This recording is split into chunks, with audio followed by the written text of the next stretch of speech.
Have you ever wondered what corruption really is? It's more than just a buzzword you hear in the news.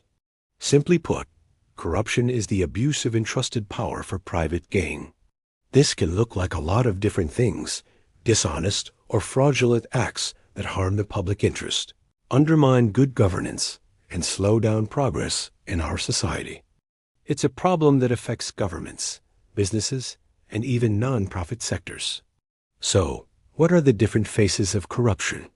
You've probably heard of bribery, which is offering or accepting something valuable to influence a decision. Then there's embezzlement, which is basically stealing funds you've been trusted to manage. Nepotism is when people in power favor their relatives for jobs or contracts, while cronyism is doing the same for their friends. Extortion involves using threats to get what you want, and influence peddling is using your position to gain unfair advantages. Sometimes, corruption is so deeply embedded in a system that we call it systemic corruption. What causes this to happen? A major reason is weak governance. When there's a lack of transparency and accountability, it creates the perfect environment for corruption to thrive. Big power imbalances, where a few people hold all the political and economic power, also contribute. Even times of crisis, like emergencies, can create opportunities for mismanagement and misuse of funds.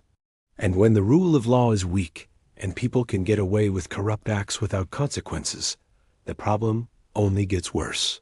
So, how do we fight back? It's a tough battle, but it's not impossible. We need to strengthen our laws to close loopholes and strictly enforce rules of integrity.